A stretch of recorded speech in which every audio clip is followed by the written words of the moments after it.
Hello बच्चों, मैं MP sir स्वागत करता हूं आपका आपके अपने यूट्यूब चैनल रुदबानिया एकेडमी में। देखिएगा, हम क्लास 12th का ये चैप्टर लेकर के चल रहे हैं। इस चैप्टर में फ्लावर्स के अंदर कैसे रिप्रोडक्शन होता है, कैसे जनन होता है, वह प्रक्रिया को समझ रहे हैं। इसके हम पिछले 3 वीडियो अपलोड कर चुके हैं, जिसमें आपने है ना पॉलन ग्रेन के बारे में समझा, माइक्रोस्पोरोजेनेसिस जो होता है उसके बारे में समझा, है ना। आज का जो टॉपिक है वो मेगा स्पोरोजेनेसिस के बारे में है कि कैसे मेगा स्पोर जो है वो फॉर्मेशन होते हैं, कैसे ये डेवलप्ड होते हैं।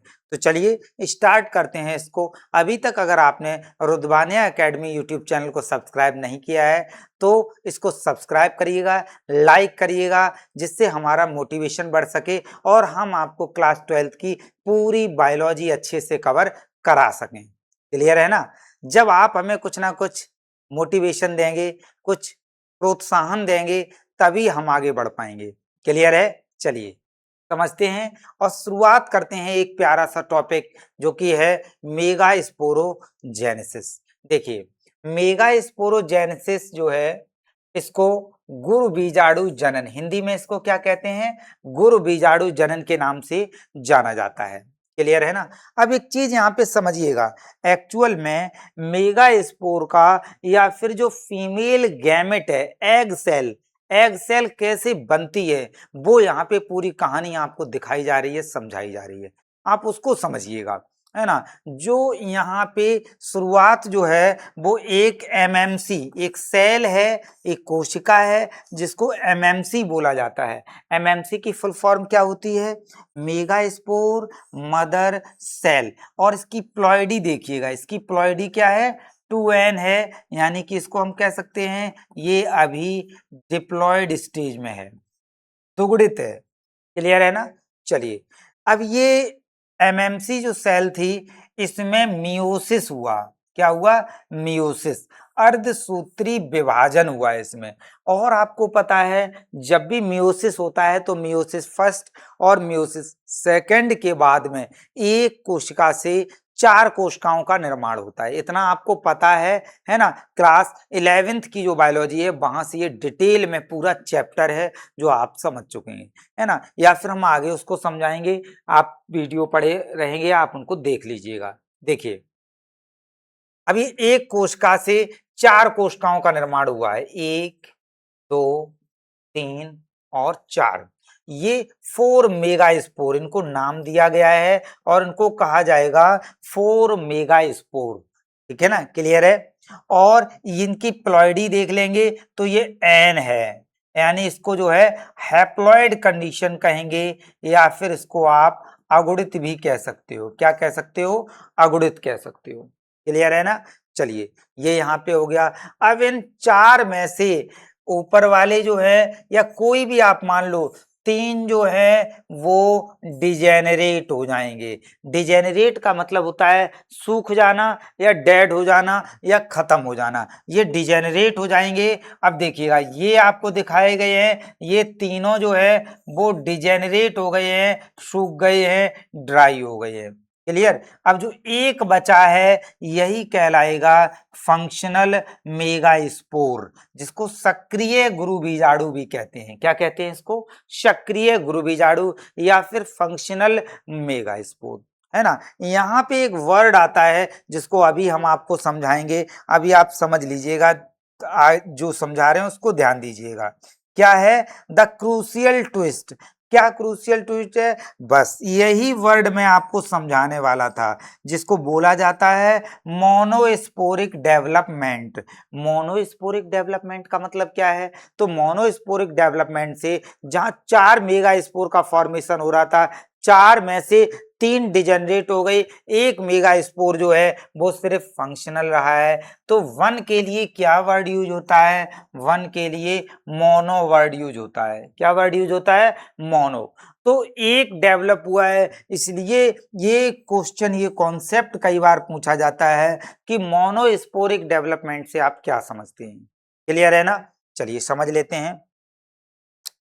3 megaspore at the micropylar and, है ना। अब डिजेनरेट हो जाते हैं और नष्ट हो जाते हैं। And 1 megaspore at the chalazal end, जो चलाजल एंड पे 1 मेगास्पोर होता है वो फंक्शनल हो जाता है, सक्रिय बना रहता है, और वही आगे चल करके आगे जो फॉर्मेशन होंगे उनमें इंपॉर्टेंट रोल प्ले करेगा।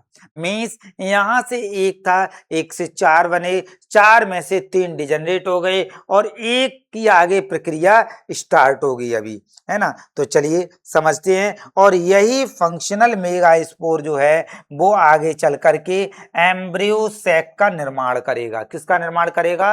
Embryo sac. क्लियर है ना। तो यहां से आपको समझ में आ गया है कि ये कैसे करके प्रक्रिया शुरू हो रही है। चलिए हम लोग देखते हैं कैसे ये फॉर्मेशन करता है। देखिए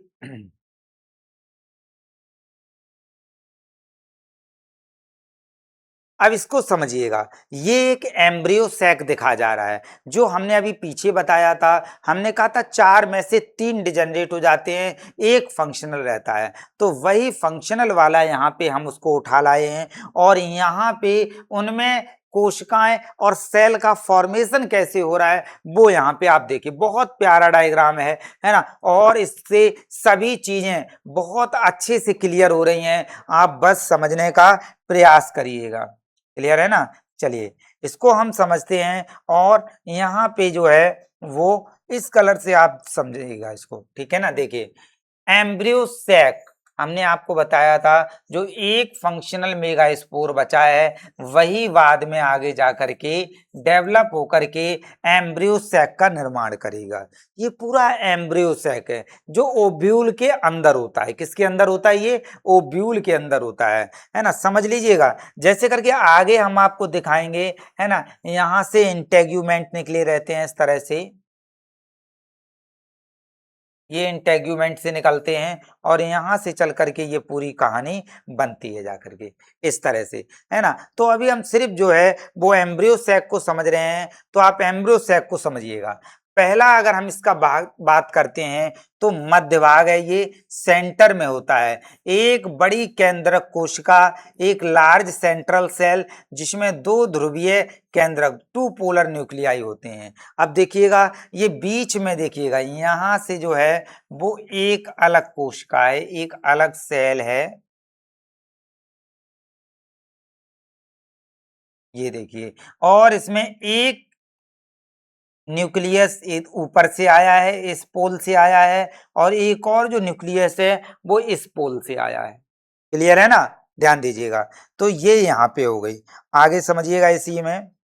उसके बाद आप देखिएगा अपर पोर्शन पे 3 सेल ये हैं, है ना, जिनको चलाजल एंड कहेंगे। क्या कहेंगे इनको? चलाजल एंड कहेंगे, है ना। और प्रतिव्यासत कोशिकाएं, एंड तो ये सिरा जो है वो ये चलाजल एंड कहलाएगा। लेकिन ये जो सेल्स हैं, जो कोशिकाएं हैं, इनको एंटीपोडल सेल कहा जाएगा। क्या कहा जाएगा इनको? एंटीपोडल सेल कहा जाएगा। क्लियर हो गया? क्या कहा जाएगा इनको? एंटीपोडल सेल कहा जाएगा। चलाजल एंड पे जो कोशिकाएं होती हैं उनको एंटीपोडल सेल कहा जाता है। अब माइक्रोपाइलर एंड पे देखिएगा, तो माइक्रोपाइलर एंड पे, है ना, इसको हम दूसरे कलर से लेते हैं, यहाँ पे आप समझेंगे। माइक्रोपाइलर एंड, ये जो माइक्रोपाइलर एंड है, इस एंड पे एक तो एक कहलाता है एग एपरेटस। उस एग एपरेटस में क्या क्या होता है उसको समझिएगा। एग एपरेटस में एग सेल होती है एक, और 2 सहायक कोशिकाएं यानी सिनर्जिड सेल होती हैं। ध्यान रखिएगा, एग एपरेटस में, एग एपरेटस में 1 एग सेल होती है प्लस 2 सिनर्जिड सेल्स होती हैं। सिनर्जिड सेल्स होती हैं। तो देखिएगा ये बीच वाली जो है यही है एग सेल, और ये दो है ये हो गई इसकी सिनर्जिड सेल। ये बीच वाली जो है वो एग सेल हो गई है। क्लियर है ना।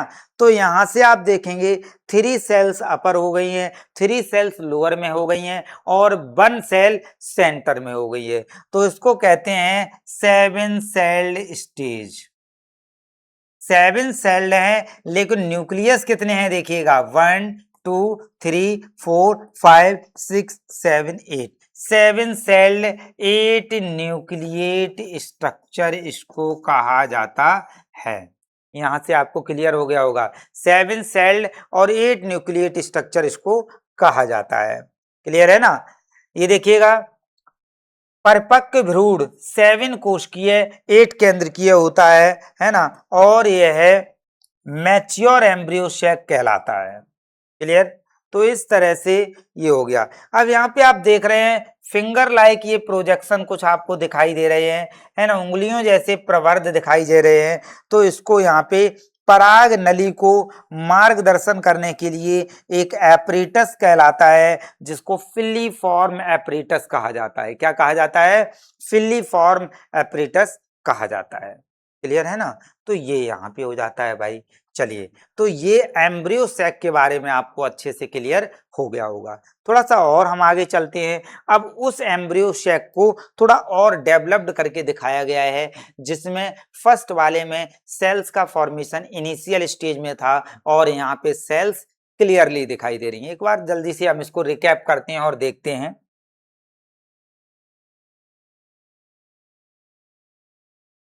देखिए, मैच्योर एम्ब्रियो सैक वो इनिशियल स्टेज में था, ये मैच्योर है। 7 सेल्ड और 8 न्यूक्लिएट स्टेज इसको बोलते हैं। क्या बोलते हैं, 7 कोशिकीय और 8 केंद्रकीय संरचना इसको बोला जाता है। ठीक है ना। चलाजल एंड पे मैंने आपको बताया था 3 एंटीपोडल सेल होंगी। ये चलाजल एंड है, और इसमें देखिए 1 2 और 3 एंटीपोडल सेल्स हैं। क्या हैं ये, एंटीपोडल सेल्स।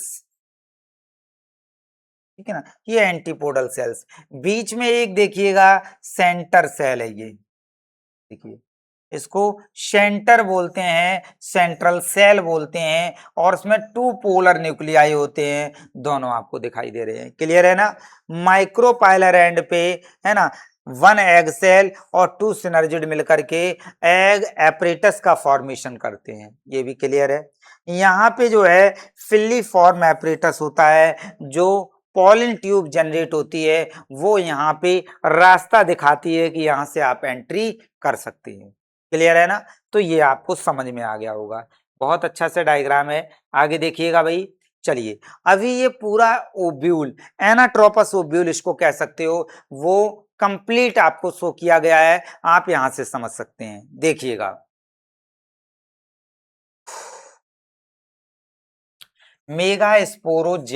मेगास्पोरेंजियम या ओव्यूल, ओव्यूल दिखाया गया। अब देखिएगा, ये और मैच्योर स्टेज है आगे चल करके।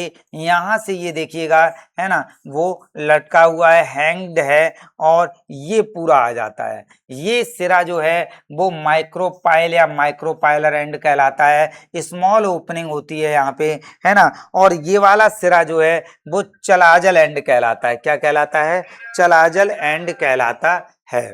ठीक है ना। ये चलाजल एंड हो जाता है। उसके बाद यहाँ पे देखिएगा, ये हाइलम दिखाया गया। हाइलम, ये वाला हिस्सा जो है वो फ्यूनिकिल कहलाता है। क्या कहलाता है, फ्यूनिकिल, जो डंठल, जो बीजांड को बीजांड नासन से जोड़ता है, या स्टॉक अटैचिंग ओव्यूल टू प्लीसेंटा यहाँ पे हो गया। क्लियर है ना। और ये जंक्शन बिटवीन ओव्यूल एंड फ्यूनिकिल, तो उसको हाइलम बर्ड बोला गया है। क्या बोला गया है, हाइलम। माइक्रोपाइलर एंड और चलाजल एंड तो आप जानते ही हैं। अब ये देखिएगा, जो इसको कवर किए हुए हैं, ये प्रोटेक्शन के लिए जो है वो इंटेग्यूमेंट है। एक इनर इंटेग्यूमेंट कहलाता है और एक आउटर इंटेग्यूमेंट कहलाता है ना। तो ये हो जाते हैं। और एक और देखिएगा यहाँ पे, न्यूसेलस सेल, एम्ब्रियो सैक के सराउंडिंग में जो सेल्स होती हैं, जो उसको नॉरिशमेंट प्रोवाइड करती हैं, उनको न्यूसेलस सेल कहा जाता है। न्यूसेलस सेल की प्लॉइडी हमेशा 2n होती है। क्या होती है, 2n होती है। भोजन भंडार वाली कोशिकाओं का समूह है। Masses of cell within food reserves ये कहलाती हैं। तो क्लियर है ना यहाँ पे। तो ये आपको एनाट्रोपस ओव्यूल का डिटेल में डायग्राम हमने वर्णन किया है। चलिए, यहां से अब देखिएगा, माइक्रोस्पोर और मेगास्पोर में इन्होंने डिफरेंशिएशन करके दिखाया हुआ है। देखिएगा, मेल वर्सेस फीमेल फैक्ट्रीज कह सकते हो, जहां पे पॉलन ग्रेन का फॉर्मेशन हो रहा है और जहां पे हम कह सकते हैं वो एग का फॉर्मेशन हो रहा है, मीन्स माइक्रोस्पोरोजेनेसिस और मेगास्पोरोजेनेसिस। देखिएगा हिंदी में इसको कहें तो लघु बीजाणु जनन बनाम गुरु बीजाणु जनन भी इसको कहा जाता है। माइक्रोस्पोरोजेनेसिस देखिएगा और मेगास्पोरोजेनेसिस। एंथर, ये प्रक्रिया कहां से शुरू हो रही है? एंथर यानी परागकोश से शुरू, चित्र भी आपको दिखाया गया है। और यह प्रक्रिया जो है ओव्यूल यानी बीजांड से शुरू हो रही है, इसका फिगर ये दिया गया है। आगे देखिएगा, इसमें जो सेल्स होती हैं शुरुआत जहां से होती है उनको भी एमएमसी कहा जाता है, और इसमें भी जो शुरुआत होती है उनको भी एमएमसी, लेकिन दोनों की फुल फॉर्म अलग अलग है। इसको माइक्रोस्पोर मदर सेल कहा जाता है और इसको मेगास्पोर मदर सेल कहा जाता है। क्लियर है ना? आगे देखिएगा, इसमें 4 माइक्रोस्पोर टेट्राड का फॉर्मेशन होता है, इसमें भी 4 मेगास्पोर लीनियर मतलब एक लाइन में लगे हुए होते हैं, इनका फॉर्मेशन होता है। आगे देखिए, ऑल 4 सर्वाइव करते हैं, है ना, चारों जिंदा रहते हैं और वो सब जो है पॉलन ग्रेन जो है मैच्योर होकर के चारों तरफ डस्टिंग होते हैं और वो आगे पहुंचते हैं, जबकि यहाँ पे 3 जो होते हैं वो डिजेनरेट हो जाते हैं। अभी मैंने पढ़ाया आपको, 3 डिजेनरेट हो जाते हैं, ओनली 1 सर्वाइवल, जिसके लिए एक वर्ड यूज किया जाता है, मोनोस्पोरिक डेवलपमेंट कहा जाता है। क्लियर है ना? आगे देखिएगा, ये कंप्लीट होकर के पॉलन ग्रेन का फॉर्मेशन होता है जिसको मेल गैमेटोफाइट की श्रेणी में कहा गया है, और ये मोनोस्पोर डेवलप होकर के एम्ब्रियो सैक का फॉर्मेशन करता है जिसको फीमेल गैमेटोफाइट कहा गया है। क्लियर है ना बेटा? तो हमने आज आपको मेगास्पोरोजेनेसिस डिटेल में कवर कराया है। अब ध्यान रखिएगा, है ना, अगर आपको क्लास 12th की वीडियो चाहिए तो रुद्वानिया एकेडमी को सब्सक्राइब करना ना भूलिएगा, लाइक करिए और कमेंट करिए कि आपको और कौन कौन से टॉपिक के ऊपर वीडियो चाहिए। तब तक के लिए रुद्वानिया एकेडमी से जुड़े रहिए और पढ़ते रहिए।